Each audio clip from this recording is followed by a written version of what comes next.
guys! Welcome back again to my channel at for today's video nga ay may re-reviewin na naman tayo na hindi na siya bagong loan app. Matagal na itong nag-ooperate as online lending application nga at alam kong marami na din sa inyo ang nakapag-apply dito. So meron nga sa akin nag-PM kung legit pa din ba talaga na 0% itong loan application na to. So ayun, nag-apply nga ulit ako. At ayun, same day pa din talaga, na-aprobahan din ako. Kung magkano pinadala nila sa akin is walang bawas. Ganon din yung isosoli ko sa kanila, yung babayaran ko sa kanila. So ayun, legit pa din to na 0% interest sa may unang paglo-loan mo. Pero syempre, sasabihin ko nga din dito kung ano pa yung i-expect nyo dito sa may loan application na to. Kung ano ba yung downside na to, kung ano yung kinagandahan na to. So kung naghahanap ka ng mabilisang approval, ay maaaring pwede sa ito. Pero syempre, wag ka muna mag-decide hanggat di mo natatapos yung video na to. Kaya ayan, simulan na natin. Pero syempre, kung bago ka pa lang dito sa aking YouTube channel, ay huwag mong kalimutan mag-subscribe at pindutin mo na din yung notification bell para lagi kang maging updated sa mga next uploads ko. At sumali ka na din sa aking Gcash giveaway. Every month yan. At sa aking dalawang cellphone giveaway kung paano sumali, kailangan lagi ka lang updated sa mga ina-upload ko araw-araw. I mean, hindi pala siya araw-araw. So, ayun. Para lagi kang maging updated sa mga ina-upload ko. At huwag mo akong kalimutang i-PM sa aking Facebook page para maisali agad kita. So, ayun. Pag di ka nakapag-PM, ayan, hindi ko malalagay yung pangalan mo. Kaya ayun, PM nyo na ako dyan. So, ayun, simulan na natin. Itong loan app nga pala na to ay ang MoneyCat. So, ito ay nag-o-offer ng 0% interest sa may unang loan mo, which is talagang legit pa din up to now. At madadownload nga to sa may Play Store, pati na din sa may iOS. So, ito currently ay may 4.8 nga na ratings. Mamaya titingnan din natin itong mga ratings na to, kung ano-ano ba yung mga nakalagay dito. At legit pa din nga na up to 20,000 pesos ang pwedeng ma-loan dito. At sabi dito is fast disbursement. Well, yes, dahil ang bilis lang ding mapasa dito sa may bank account ko. Ipapakita ko din dito sa inyo kung ano ba yung mga pwede na pagpasahan ng ilo-loan nyo dito. So, bawal pa kasi yung Gcash, ayan. Pero kung meron kayo ng mga to, pwede kayo mag-apply dito. So, ayan, wag muna kayo mag-i-install or mag-download kung bagong user kayo nitong MoneyCat. At ngayon pa lang sinasabi ko sa inyo na kung kayo ay baguhan pa lang, ayan, first time nyo na mag-apply dito is maire-recommend ko naman sa inyo to kung hindi kayo talagang na-aprobahan dun sa may mga super legit kagaya ng Tala, Bilis, ayan, Maya, G-Loan, S-Loan. Pag hindi kayo na-aprobahan doon, ayun, pwede kayo mag-try dito sa may MoneyCat.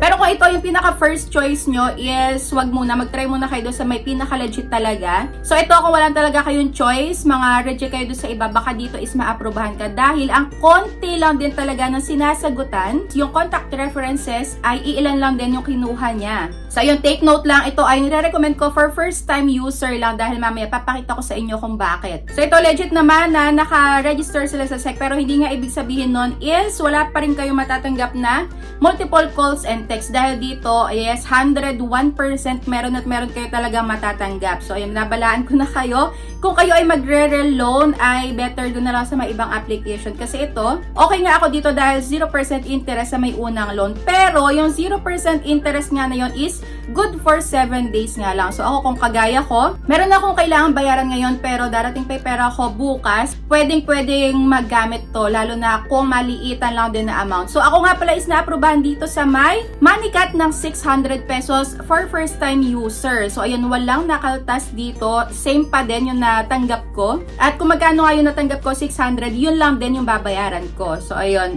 gagawa din ako dito ng tutorial sa may pagbabayad dahil medyo hassle nga din yung pagbabayad dito. Basta gagawa ko din yun if ever man na first time user kayo at magbabayad kayo. Ayan, panoorin nyo na lang din yung next na video ko about dito sa may pagbabayad.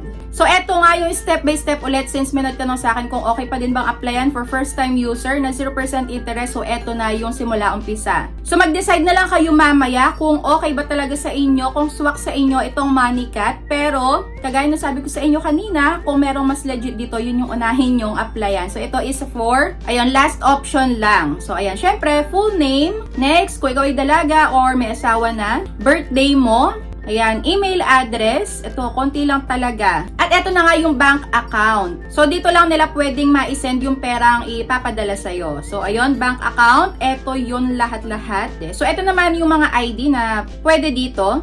At syempre, pipicturean nyo ng malinaw dito. Ayan, mabusisis sila. Bawal yung blurred talaga. Picturean nyo lang yung ID nyo, tapos hawakan nyo yung ID nyo, tapos magsiselfie kayo.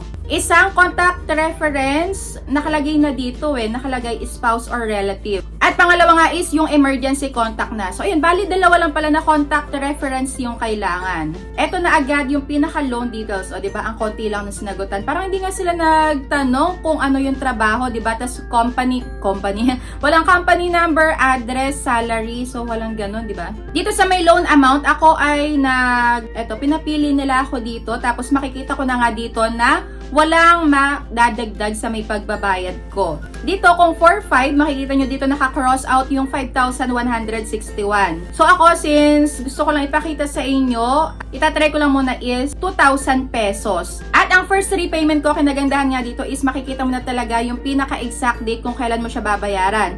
At ayun, naka-cross out pa din dito yung 2,294. So ayun, choose loan na tayo agad. At dito, kailangan daw nila ng access sa my location mo. So ayun, i-okay mo lang ngayon. Ako allow while using app lang. Since iOS nga yung gamit ko. So iba naman to sa my Play Store. So lalagay mo lang dyan yung city nyo, barangay, and street name and house unit. At pagkayari nun, yan, lagay nyo lang dito yung pinaka-code at loan purpose nyo. So, pagkayari nun, ayan, okay na, congratulations na. So, ayan, under review na nga ako dito. So, kung makikita nyo dito, nung under review ako, 12:06. Tapos, na-send sa akin is 12:12. O, diba, ilang minuto lang. Tapos, na-send na sa akin agad. Yun nga lang, ito yung pinaka-downside. O, diba, legit naman siya talaga na magse-send. Kaso nga lang, hindi siya tumutupad doon sa may pinaka-usapan kung magkano yung pinapili sa'yo kanina. So, ayun lang, medyo nag-expect ako dito na 2,000 talaga. So, paano pa kaya kung ang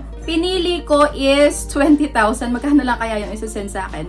So, ayun lang pinaka-downside dito na sila ang nagde-decide kung magkano talaga yung isa-send sa iyo. So, ako, 600 pesos. At ayan nga, may nag-email nga sa akin na, ayun, pumasok na daw yung aking loan. So, ayan, ganun lang kabilis mag-loan dito sa may MoneyCat. So, kung tatanungin nyo ako, ayan, maire-recommend ko ba?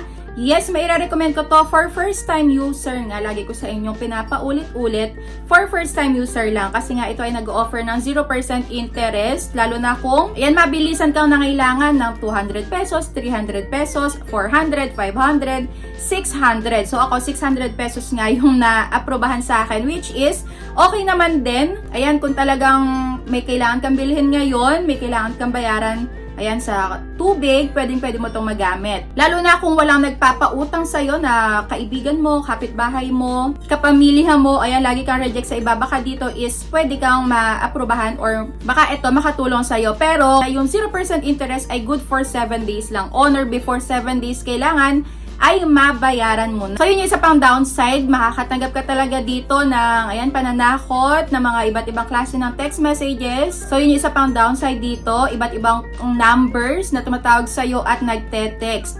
Kaya kung ayaw mo maranasan yun at hindi ka makakatupad sa may pinaka-due date na sinabi sa'yo dito, ay better na wag mo na lang ding i-try. Ayan, wag mo na lang ding i-grab, wag mong i-confirm. Lalo na kung wala ka pang pambayad dun sa may 7 days na yon. So ayun, marirecommend ko to for first time user lang. Pero kung ito ay last option nyo lang. Ayun, nasa sa inyo pa din talaga. Kaya sinasabi ko lagi, panoorin nyo hanggang dulo para makita nyo kung magkano talaga yung matatanggap. At isa pa pala, bakit ko nga pala nasabi na ito ay for first time user lang? Kasi dito, kapag nag-loan ka ng 10,000 pesos, pwede mo naman siyang bayaran sa loob ng 14 days, 21 days, or 28 days. So dito, tinry ko, so sa 10,000 pesos at 14 days mong babayaran, ang pinakatubo is 2,800, which is malaki.